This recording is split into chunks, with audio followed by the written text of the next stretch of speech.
So, sitting here with Larry Miller, connected geek, doing connected geeky kind of stuff. And one of those cool connected geek things you got to do was edit all of the videos from the 2018 TEDx Detroit. Yes, I did. How'd you feel about that? It was very exhilarating. I mean, I'd never done anything that large of a project before, so it's been.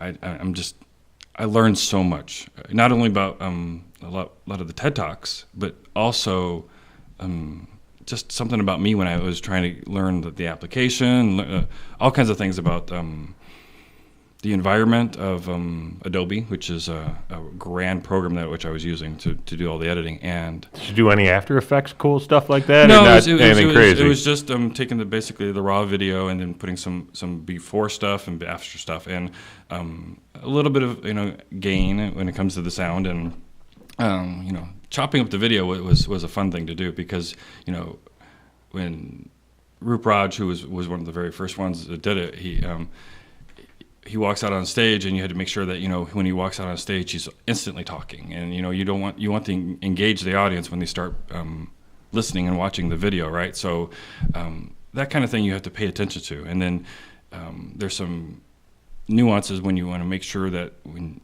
the video starts, right after the main logo, you have to go into like clapping. So the clapping, you want them to feel like they're engaged right when they're see the person come onto the stage. So that kind of stuff was really important that you do. That's I don't know the best way to say this, but it's just try and make sure that the audience is as engaged as possible when they start talking. And you see what I'm saying? I do. So do you get actual guidelines on how to edit based on, like, does TED say you need to do this, or is this a Charlie thing, who's the curator of TEDx Detroit, or is this just something that from producing podcasts and producing other content that's important?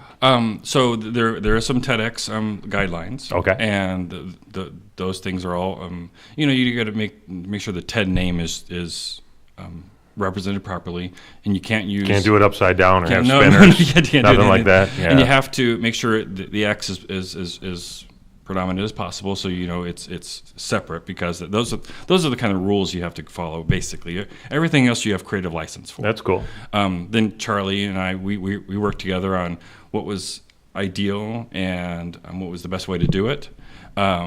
He did some critiquing, because I gave him a couple options, a couple pre-stuff, and you showed him a couple of samples and said, "This is what I've done. Do you like A or B?" And he said, "Well, move this logo, or do this this sound effect, or add this thing at the end, that kind of thing." And so, move this over a little bit, those kind of things, just to kind of get the consistency and the best feel for the product that was being delivered. And there was 29 of them, mind you. It was. Charlie's very visionary and very particular. It's an interesting combination. Yes, he is. So, and oh, by the way, as a result, puts on a hell of a show, man. Oh, it was a beautiful show. I've been to, I don't know, let's see, there's been 10 TEDx Detroits, and I've been to 10 TEDx Detroits so far. The best. It was the best I've seen. Yes. And it was, from on stage, it was fantastic. So I want to talk a little bit about that. I want to talk about the individual performances. I don't necessarily want to talk about all 29 of them, because, we would be here until like next Tuesday, and I don't want to do that. Exactly. But I want to talk about some that really stood out to you, some that stood out to me. I have a feeling that there's going to be some overlap there. Mm-hmm. And just kind of have that conversation. So you started with Roop Raj kicking it off. And I have tweeted, and I have Instagrammed, and I have Facebooked that Roop was the single best opening act I've seen in TED. Absolutely. Bar none. Hands down. You've done this. How many TEDs have you been involved in? This is my third volunteer-wise. Okay, because you've been backstage before. Right, yeah. Right. Those 3 times. And then the first one I went as a participant, and as in the audience, and I was hooked this first time I went. And then you reached out to me and said, "Hey, why don't you come and help?" And then I've been here ever since. So, and you're not leaving anytime soon. Well, you're stuck. Thank you, thank you, Terry. Appreciate you. You're a TEDx board fan favorite right there. So awesome. Appreciate the good work that you've done, and thank you for that. So all right, so Roop Raj comes out, basically sets the tone of what a TED Talk should be, what TEDx Detroit is all about. What? Give me a takeaway or a thought that really stuck with you from his talk. Well, he talked about rejection. Yeah. And so he got rejected so many times just before he even got on the Fox News, right? So that so shows that he was very stick-to-itiveness. He was like, I'm doing this no matter what you tell me to do, and I think that came across in his talk. And he was very humble. He was very very pure, and that's what I loved about him. And I got to talk to him backstage, and he was like, just the most down-to-earth guy you'll ever meet. Very real, very personable. Very personable, neat guy. Super cool dude. Real easy to talk to. Absolutely. Very genuine. Went to New Orleans, right? He grew up in the Detroit area in Troy. Went to New Orleans for a while. Was on their stations, and then applied 7 times to come back to Detroit. That's amazing. 7 times, man. Got turned down 6. So, yeah, absolutely. And the parallels between New Orleans and Detroit that he made really kind of spoke to, the stick-to-itiveness that you just mentioned and just that overall comeback city kind of feel. Exactly. It was just a fun talk, and he was just a fun guy. So Love it, love it, love it, love it. So when we talk about just the opening set, right, there were probably 9 or 10 different acts in that first set. Absolutely. Anything else stick out, or what else comes to mind? Well, I enjoyed, the 2 kids, the Mack brothers. I do. They were just so pure kids. I mean, they just come out just having fun, and it's just neat to see the young kids just come out and just enjoy life. And I met their mom backstage, and she was just as nice and just so proud of her kids. And I could see that on the stage because the kids just were having fun and just telling us, we're doing these 3 different entrepreneurial things. We're just enjoying what we're doing. So that kind of fun was there, and that just carried on to the rest of the show. And they're like 11 and 12 years old, right? Kids from the city just doing cool stuff. Now, I didn't hear their talk, but I met them as a result of a video they did with Kyle Bazzi back at Startup Detroit, so back in May. So I saw that video, tagged Charlie, said, this looks cool.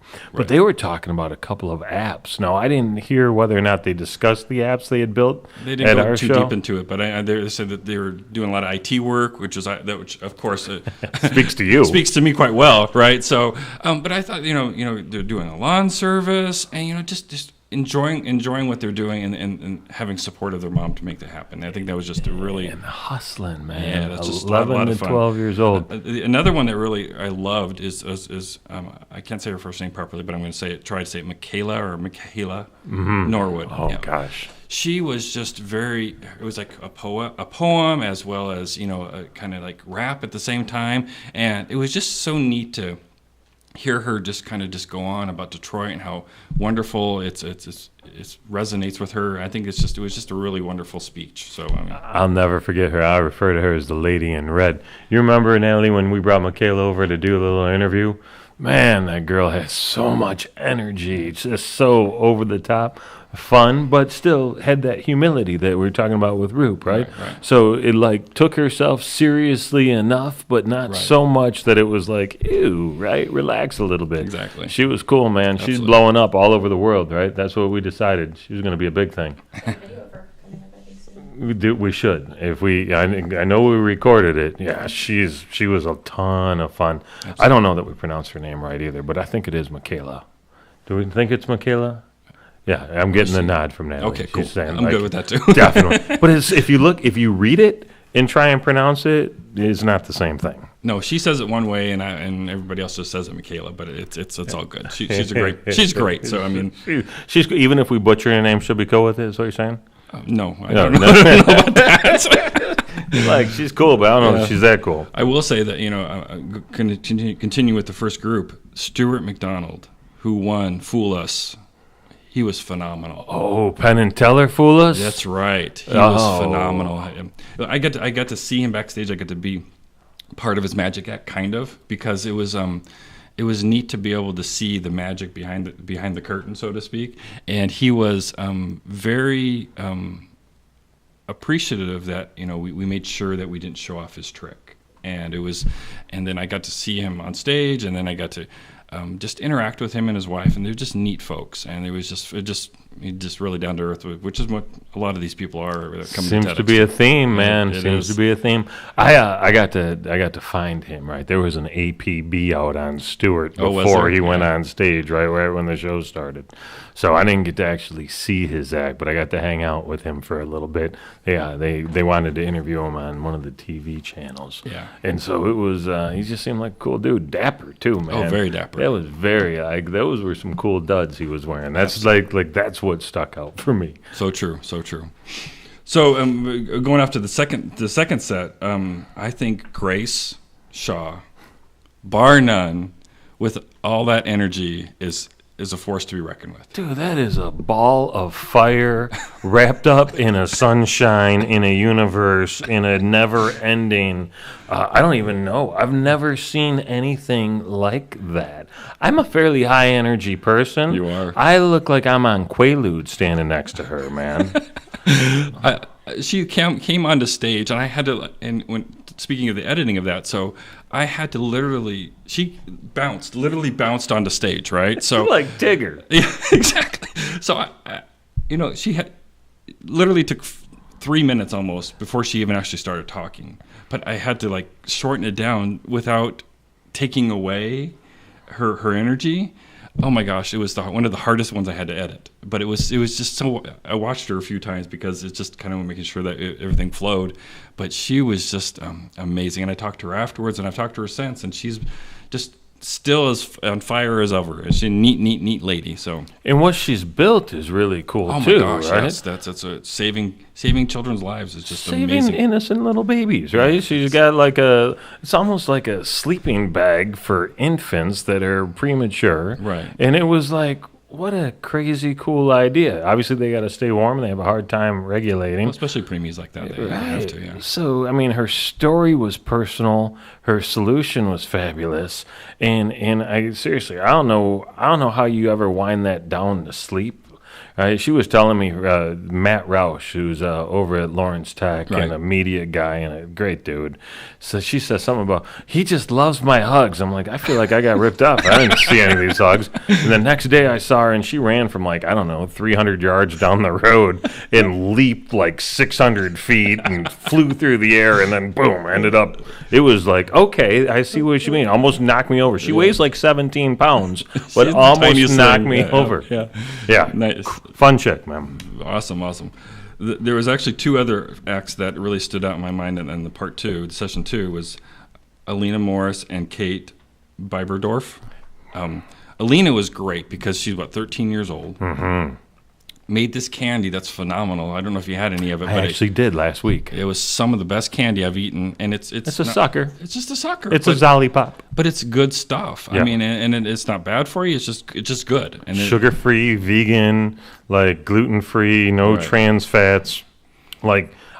She actually says in the packaging that it's good for your teeth. I'm gonna need somebody to research and verify that because that Exactly. sounds like some crap. But it says it on the package, so it must be true. Also, I saw in a magazine that she was listed as a millionaire. Yeah. I don't know if that's accurate or true. There's a cover story, right? We are a headline society, so I own that I didn't read into it any further. But she's all over the place.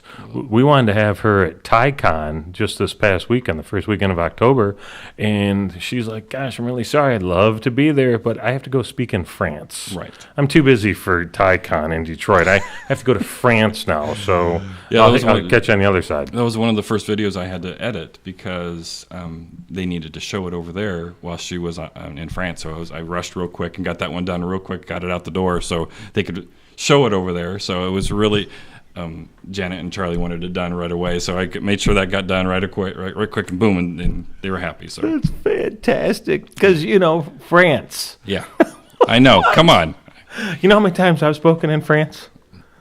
tell me. Yeah, how many times? About the same amount as you would be my guess. Exactly. Zilch or zilch, none.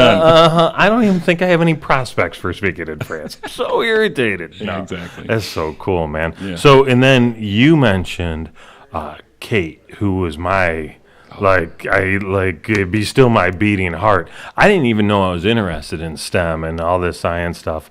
I did well in chemistry, surprisingly, But she took that to next level. Yeah, just amazing that she was, as deep as she went, and and made it exciting, made it fun, and then of course, at the end, blowing fire. Blowing fire, right? You had me at fire. Let's be honest, and you didn't hurt anybody, and nothing went wrong or sideways, but. It was cool. She made all of it seem interesting. Mm-hmm. She gave mad props and shout-outs to the 5 or 6 super women that she works with. Mm-hmm. And from a professor standpoint, she is somebody that you would want to sign up for that class regardless of what she was teaching. She had a ton of energy, too. Oh, yeah. I mean, not so much as Grace. No, she did not have Grace energy. No, but she was great backstage. She was like trying to explain all of what she wanted to do on stage, and so it was we had to make sure that the fire thing was like she only could touch it. So I mean, it was one of the only caveats she had, but she made sure she got what she needed, and everything else went great, and nothing caught on fire, nothing, it was all good. It's probably a good policy to be the only person touching the fire stuff, especially when you're trying to put fire in front of 3,000 people. Yeah. Because the last thing you want to do is go out to blow fire and then blow like air. Exactly. Because that's not cool. Right? No. She would have been better off doing a spit take with a water bottle at that point. So true. No, it was the session 2 was just full of energy, full of good stuff. Even Alex, talking about. The blockchain. And Bitcoin being dead. Well, it's not too dead, but it's dead enough, right? And I don't think that was his point, man. No, I know. I don't think that was his point. No. You know what? He listed off a lot of real practical applications for the blockchain, right. Up to and including his company, Passage X. So shout out to you, Alex. Exactly. So in the third session, there was so many different things happening. I always loved Sean. Going to give him the first best, and I loved his rock on speech. He was great, but I think talking about Sean Lee, man, Sean Lee, rock that for sure. Got some photography action going on. Yeah, he's a great guy. A ton of energy, but I think Bob and Dave were probably my favorite out of that whole session. I mean, because those guys are just funny. I mean, just funny, and that's fun. Yeah, and you want more of them? Go listen to IT and the D. They record it live every Monday night, 9 p.m. from Podcast Detroit. There you go. But they were. I recorded that, man. I got some ideas, and they got some ideas about what they want to do in the future. Very cool. I might produce a little cartoon with them because I think it would be. I think it would be fun. Oh, absolutely. I think it would be fun. Then they got content for days, man. They've been doing this shit for 6-7 years now. Yeah. 8, 9, 10 years, 11 years. 11, 12. Yeah, there we go. Now, this is why I thought it was only going to take me 40 minutes to get here from Flint, right? It's the same. Come on, Terry. That's the same math problem right there, right? Exactly. I said chemistry. I was okay in chemistry. I didn't say anything about math. I said I did good in chemistry. They're kind of close, Terry. It's true, right? Solve for X. Solve for X. But you know what? I think one of my favorite parts was Theater Bazaar.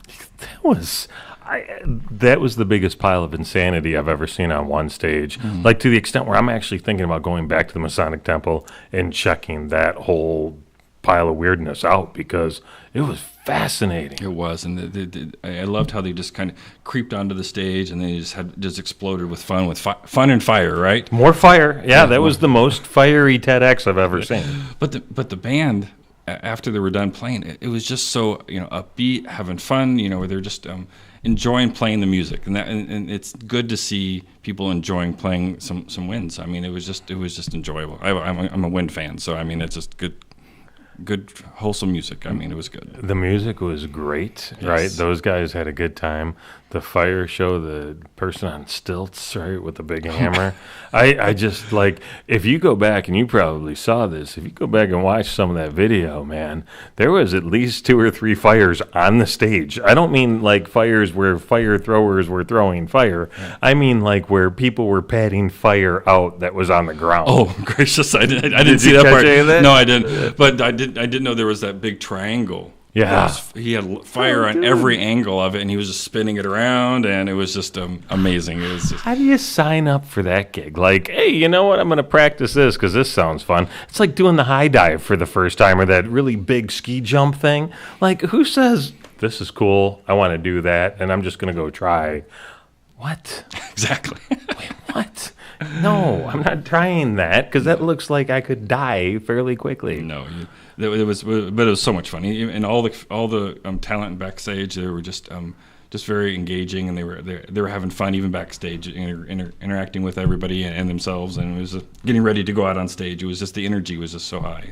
I feel like we were actually in their house, right? Because they do Theater Bazaar in the Masonic Temple and have for a while. Yeah. So that's, I mean, those guys actually moved in. They're living in the Masonic Temple.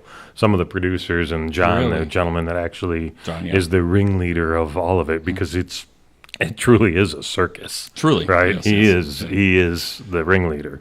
But what an amazing story! So that's a talk that is definitely worth checking out. Now, some of these I would tell you that you could just listen to. That one, you kick back, put the video on. And you can't, like, the visuals are maybe even stronger. Oh, truly. Than the talk itself. Truly. And the guys who did a lot of the videography, they captured it really nicely because they got it from different angles. So it was really nice to be able to see some of the performers up close and see what they're doing. And then it was great wide shots. And then you got to see some things happen that you probably wouldn't be able to see if you're just sitting on stage because you're so overwhelmed with so much happening. So it was nice to see the different angles. And that's awesome. Yeah. So did you know you were editing while you were watching, while you were there, or did that come up after? That came 100% after. It was like, actually, I was talking to Janet, who was also one of your... Janet Tyler. Yep, she's a great gal. And we were just on the phone, and she said, hey, you want to do some editing?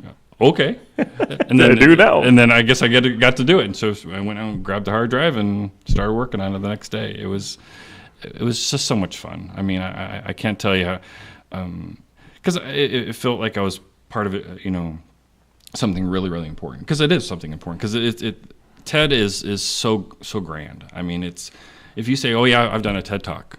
Whoa, okay, you have a little more clout now. So it seems to have that. And it was just nice to be able to be considered for it, and I appreciate you and Janet and Charlie that giving me the love to help me out with that. So no, we appreciate you. You did fantastic, and the fact that those videos are done and being shipped and uploaded or doing whatever those videos are doing. What are those videos doing? They're just hanging out.